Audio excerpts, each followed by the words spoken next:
할렐루야. 오늘도 주님께서 우리와 함께 하십니다. 여러분들 오늘도 절대로 말씀에서 벗어난 행동하지 마시고 항상 말씀에서 하나님 내게 주시는 뜻이 무엇인지를 구별할 수 있는 그러한 영적 분별력이 있기를 간절히 빌고 소망합니다. 오늘 우리가 함께 읽은 말씀은 신명기 29장 10에서 21절까지의 말씀으로 그리스도인의 정체성, 그리스도인의 정체성과 그 삶에 합당한 삶, 그의 합당한 삶라는 제목으로 주의 말씀 증거합니다. 사람들마다 자신을 규정하는 몇 가지 정체성을 우리 가지고 있습니다.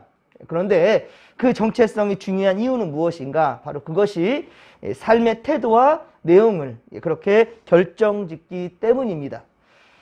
나름대로 다 좌우명이라는 게 있잖아요. 거창하게 좌우명까지라지만 여러분들이 일단 나름대로의 여러분들 가치관이 있어요. 그렇죠? 그것에 따라서 여러분들이 또 삶을 영위하지 않습니까? 저는 코람데오, 첫 예수를 영접하고 또 신학을 공부하면서 신학교 1학년 때 그 마음이 너무 좋더라고요. 코람데오 하나님 앞에서 살아가자라는 것이 사실 이것은 목회자뿐만 아니라 예수를 주로 영접한 모든 자들에게는 분명한 정직한 신앙이라는 그 마음이 제 가슴속에 새겨졌기 때문에 코람데오라는 그 마음으로 살고자 합니다. 그렇게 살았으면 좋겠다는 기도 제목인 거죠. 항상 그렇습니다. 우리가 삶을 살아갈 때 중심을 세우고 표대를 세우는 것은 매우 중요하다는 겁니다. 그리스도인들은 바로 하나님 나라의 백성이라는 그 정체성을 항상 확립해야 할 것이고요. 바로 그 정체성으로 합당한 삶을 우리는 살아가게 된다는 것이죠. 먼저 10에서 13절, 오늘 본문 10에서 13절은 하나님을 위해 구별된 백성임을 또 우리 강조하고 있습니다. 모세는 하나님과 언약을 맺기 위해서 코람데오 하나님 앞에 서 있는 모든 백성에게 11절에 그렇게 말씀하죠. 하나님 앞에, 성경에 무지하게 많이 기록되어 있어요. 하나님 앞에. 그렇습니다. 코람데오 하나님 앞에 서 있는 이 백성, 모든 백성에게 언약이 단적으로, 이 하나님과의 언약이 단적으로 무엇을 말하는지를 알려주고 있어요. 그런데 하나님과 언약을 맺는다라는 것은요, 이스라엘 백성 편에서는 하나님을 위해 구별된 백성이 되는 것이고요, 하나님 편에서는 이 백성을 늘 보호해 주시는 바로 하나님이 되어 주시겠다, 나는 너의 하나님이 될 것이다 라는 것을 분명히 해주시는 것입니다. 하지만 사실 말이 언약이지, 보십시오, 세상적인 주고받는 그런 언약의 관계가 아닙니다. 하나님께서는 일방적으로 복 주시길 원하신다는 것이죠. 당신의 백성들에게 복 주시려고, 복을 주시기 위해서 언약을 맺으신 것이라는 거예요. 하나님을 믿는 모든 자들은 그래서 히브리서 9장 15절의 말씀처럼 그리스도 안에서 새 생명을, 새 언약을 맺은 자가 되어서 영생과 그리고 성령의 거하심과 영원한 기업이 된다라는 것, 이 기업을 얻게 된다라는 것이죠. 또한 하나님의 소유된 백성이고요, 왕같은 제사장이라고 그랬죠.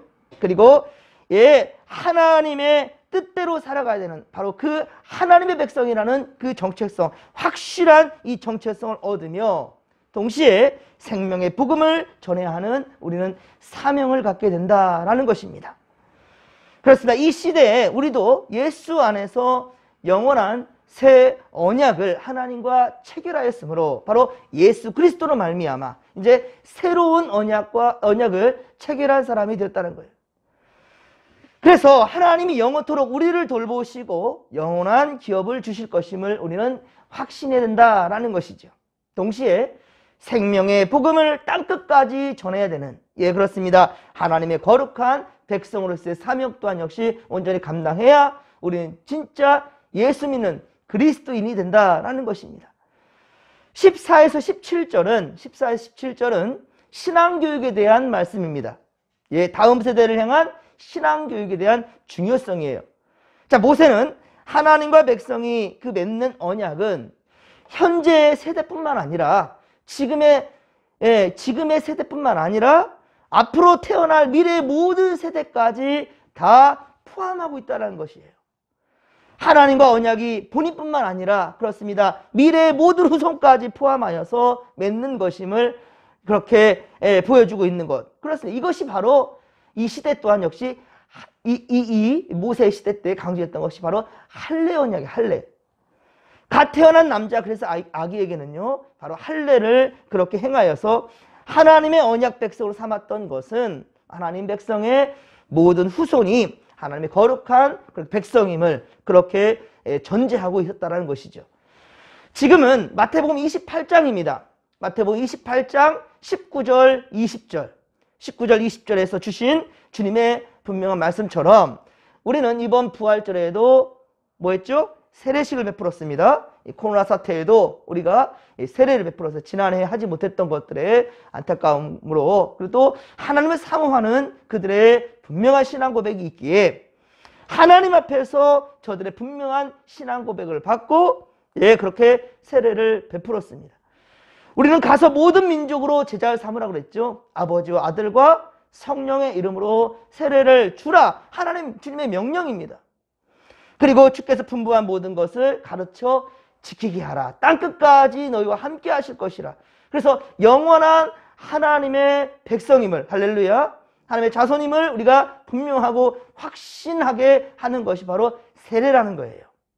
그래서 얼마만 예수를 믿으면, 그리고 그에 대한 세례 문답을 통하여서 당회는 그렇게 의결을 해서 결국은 성도들 모두 앞에서 세례를 받게 하고요. 또 중요한 것은 세례 과정 속에서 꼭 빠지지 않는 게 무엇입니까?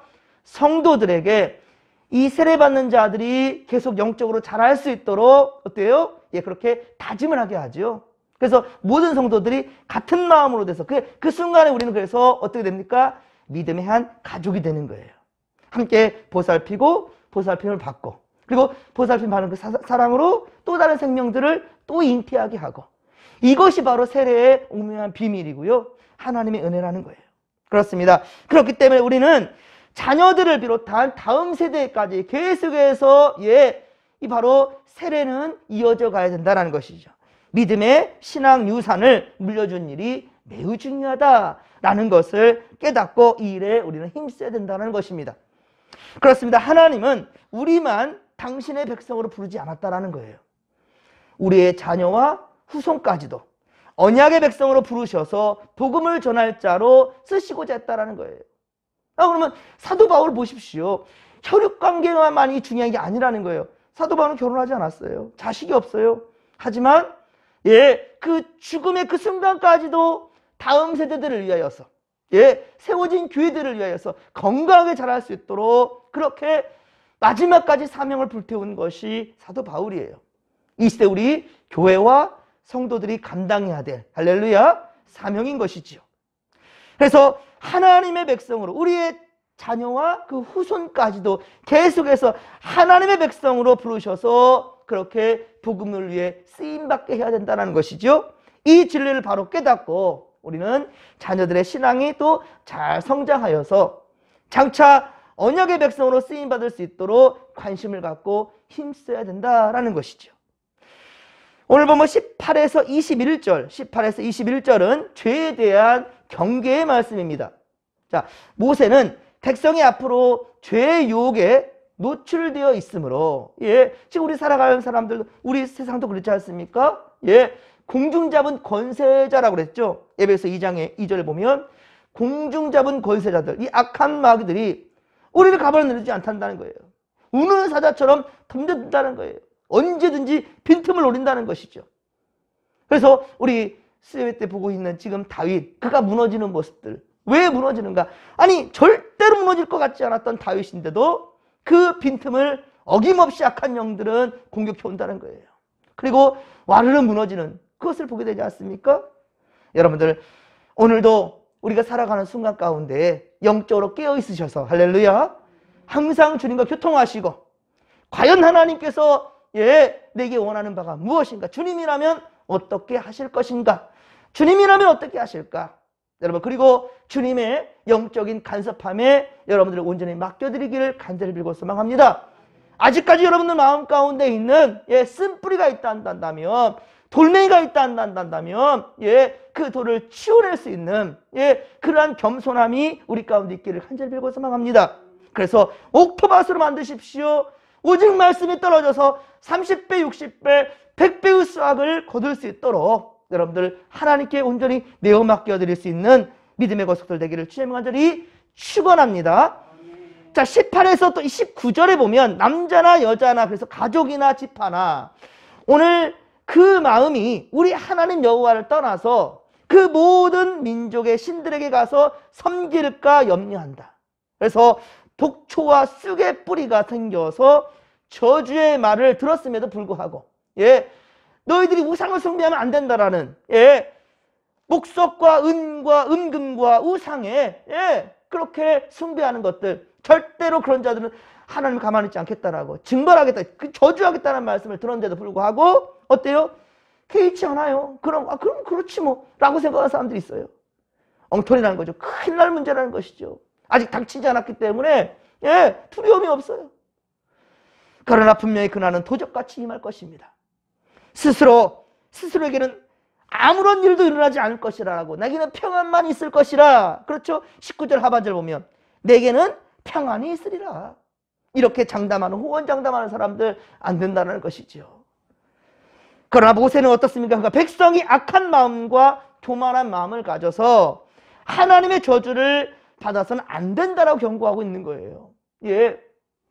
사람은 누구나 죄성을 가지고 있으므로 죄의 유혹에 언제든지 노출되어져 있다는 거예요.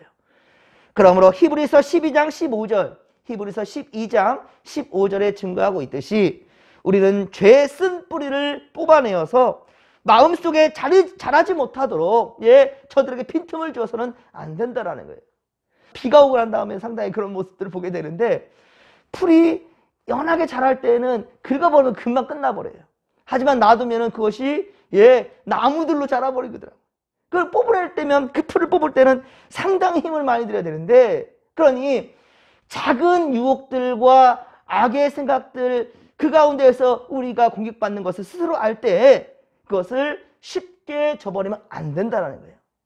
단 조금이라도, 작은 것이라도 용납하지 마시고 분명히 말씀으로 쳐낼 수 있기를. 할렐루야. 말씀의 성령의 검, 이 성령의 검으로 분명히 여러분들 악한 그런 세력들을 잘라내야 될 것이지, 놔두면 그것이 결코 살이 되지 않는다는 거예요. 고름을 놔뒀다가 살 됩니까? 아니에요. 썩은 것으로 말미암아 다른 부분까지도 썩게 만들 것이고요. 그리고 경거망동하게 말하는 거예요. 교만하게 말하는 거예요. 나는 평안하다. 다른 사람들 다 잘못되어도 나는 괜찮아. 라고 어리석은 말을 한다라는 것이죠. 여러분들, 분명한 것은 우리 안에 유혹되어져 가는 것들을 믿음으로 결단하고 잘라낼 수 있기를 간절히 빌고 소망합니다. 사랑하는 성도 여러분, 온전히 섰다고 생각하는 사람, 그런 사람 있습니까? 넘어질까 조심하라라고 말했습니다. 그렇죠? 넘어질까 조심하라. 죄의 유혹은 어디서나 있습니다. 언제든지 우리 또한 역시 유혹될 수 있다는 거예요. 우리 안에 쓴뿌리가 있다면 자만하지 마시고 겸손히 성령께서 제거해 주시기를 그렇게 우리는 기도해야 할 것입니다. 그래야 마음이 청결해지고 진정으로 진짜 평안을 누리게 된다는 것이죠. 진리를 알지니 진리가 너희를 자유케 하리라. 할렐루야. 하나님 우리에게 율법책 곧 성경을 주신 이유가 무엇인가? 바로 이 성경을 통해 하나님 예수 그리스도의 그 사랑을 우리가 온전히 경험하게 된다는 거예요. 20절, 21절에서 율법책을 지금 말씀하고 있는 것입니다. 21절에 본다 한다면 그를 구별하시고 이 율법책에 기록된 모든 언약의 저주대로 그에게 화를 더하시리라. 바꿔서 말해 보십시오. 이 율법책에 기록된 모든 언약의 복대로, 축복대로, 은혜대로 우리에게는 복을 더해 주실 것이라. 할렐루야. 이런 자에게 어떻습니까? 말씀대로 행하는 자에게만 가능하다는 것이지요. 말씀대로 행하는 자에게만. 하나님은 우리에게 율법책, 그렇습니다, 이 성경을 주신 이유가 뭔가? 그 이유는 바로 이 성경을 통해 예수님 안에서 우리는 어떠한 정체성을 가지고 살아야 하는지를 알려준다는 거예요. 삶의 길라잡이가 되어주시는 것이 바로 성경이라는 거예요. 말씀대로 순종하여 복받는 자들이 다 될 수 있기를 간절히 빌고 소망합니다. 우리의 후손들까지 은혜의 대로가 활짝 열려질 수 있는 그러한 일에 최선을 다하는 여러분들 되기를 바랍니다.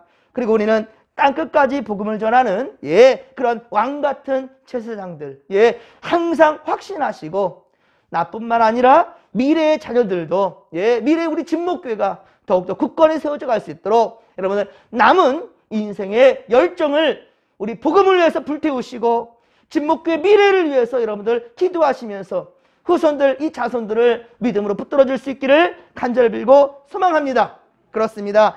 이렇게 한다면 우리는 하나님의 풍성한 복을 누리게 될 것이고요. 하나님 앞에 갈 때 인생 마치고 주님 앞에 설 때 잘했다 칭찬받는 할렐루야 그런 믿음의 고속들이 다 될 수 있기를 간절히 빌고 소망합니다. 오늘도 말씀 따라 겸손히 살아가는 믿음의 고속들이 다 되기를 소망합니다. 주여 삼참 부르며 기도하며 나갑니다. 주여 주여 주여 살아계신 하나님 아버지 고맙고 감사를 드립니다. 은혜 충만 성령 충만 말씀 충만으로 함께 하소서. 아버지 항상 말씀을 받으면서도 하나님 아버지 이 말씀이 우리 삶 가운데 녹아나와서 온전히 적용되어서 하나님의 뜻대로 살아가는 아버지 우리 인생들 돼야 될 텐데 마음은 언제로도 육신이 약하다.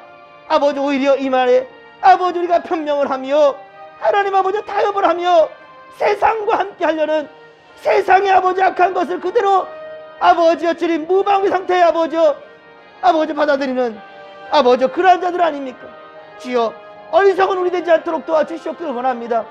하나님께서 원하시는 뜻대로 말씀을 살아가며 주님 우리에게 아버지 허락하시고자 하는 모든 이 땅의 기름진 복들과 또한 하늘의 신령한 복을 받아 누릴 수 있는 믿음의 고속들 다 되게 하여 주시옵소서.